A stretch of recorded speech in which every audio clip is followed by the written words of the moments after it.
Tonight, somewhere in the world, a grown adult is lying on their couch unable to move, not because they are sick, not because they are injured, because their team lost a soccer match. And the strange part is, their body is not pretending. The tightness in their chest is real. The hollow feeling behind their ribs is real. The way their legs feel heavier than they should, the way food tastes like nothing, the way time seems to drag through something thick and gray, all of it is real. Your brain does not know the difference between watching and losing. That is not a metaphor. That is neuroscience. When your team scores, your brain floods with dopamine, the same circuit that fires when you eat, when you win money, when someone you love touches your hand. When your team loses, that circuit collapses.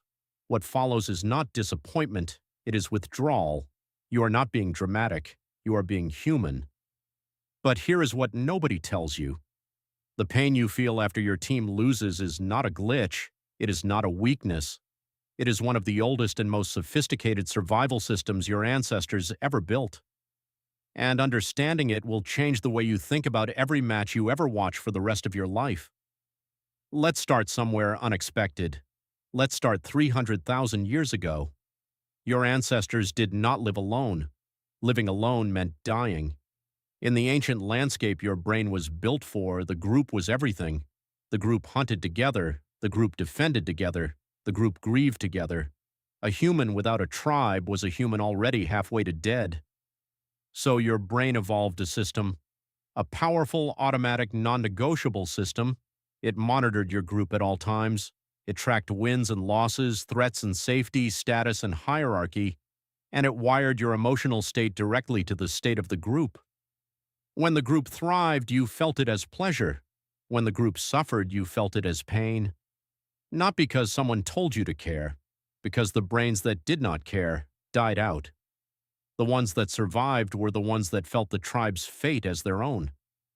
Anthropologist Robin Dunbar spent decades studying how human social groups actually work. His research, published in journals across the 1990s and 2000s, showed that the human brain has a cognitive limit, roughly 150 close social connections it can meaningfully track. He called this Dunbar's number. Beyond that limit, your brain cannot maintain real social bonds, so it invented something else, something that let millions of strangers feel like a tribe. It invented the feeling of belonging to a team. When you chose your club, whether you were born into it or chose it yourself at age 6 or inherited it like a last name, your brain did something remarkable. It folded the team into your identity, not as a hobby, not as entertainment, as a part of who you are. Researchers at the University of Kansas studied this in 2004. They called it burging and quarfing, basking in reflected glory and cutting off reflected failure. They found that after wins, fans used the word we far more often. After losses, they switched to they. The mind was protecting itself. The self was merging with the team in victory and desperately trying to separate in defeat. But the body cannot always follow. Because by the time your team loses the match, your nervous system is already deep inside the experience. Your cortisol levels have been rising since kickoff. Your heart rate has been spiking with every chance, every save, every near miss. You have been breathing shallowly without knowing it. Your muscles have been subtly tensing and releasing as if you were the one running. This is called motor resonance.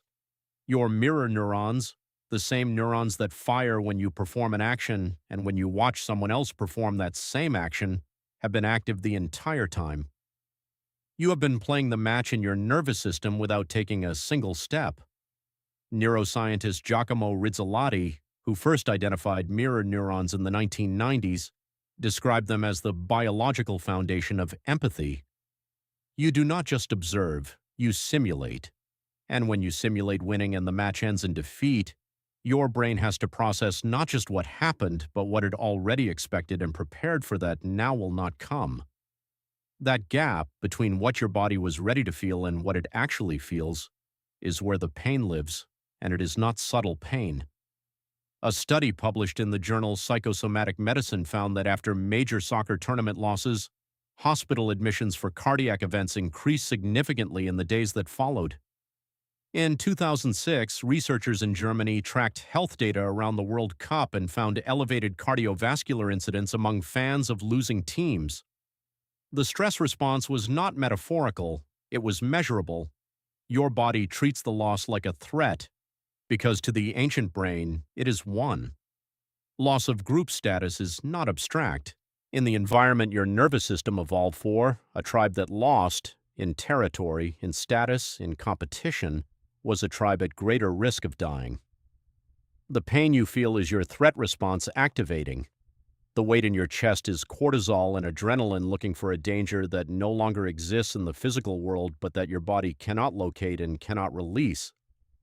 This is why the loss feels worse when the match was close, when your team was winning and then lost, when the match went to penalties, because your brain had already begun rewarding itself.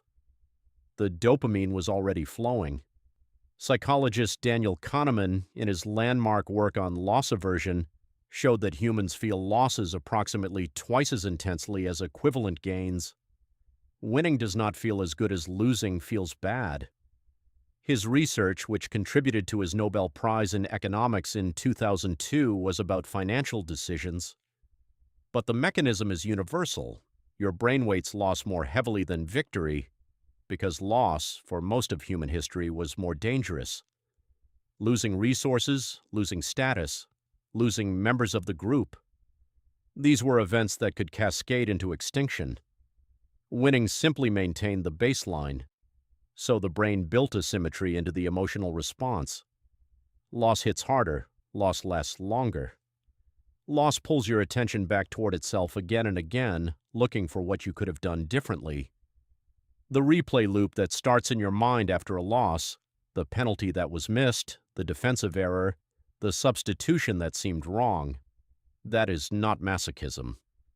That is your brain running a survival analysis, searching the data for the variable you can control next time so the group survives.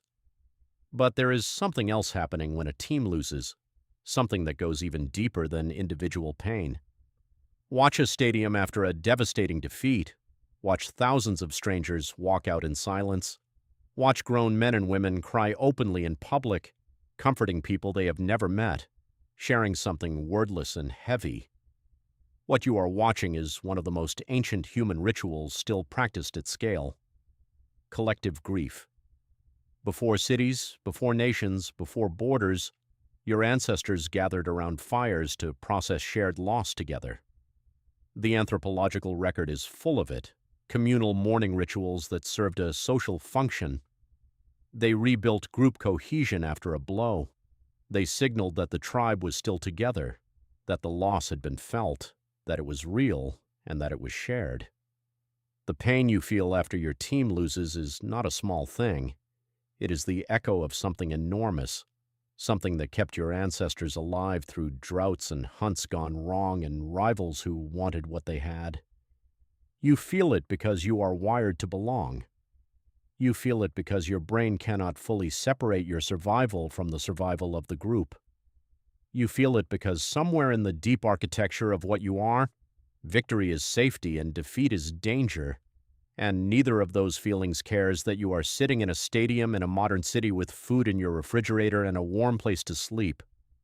The next time your team loses, and they will lose again because that is what teams do, you will feel it before you can think it. The drop in your chest, the silence that fills the space where noise should be, the way the world feels slightly off kilter for the next few hours or the next few days. Do not try to logic your way out of it. Your brain is not making an error. It is doing exactly what it was built to do. Tonight, somewhere in the world, a grown adult is lying on their couch unable to move, and now you know why.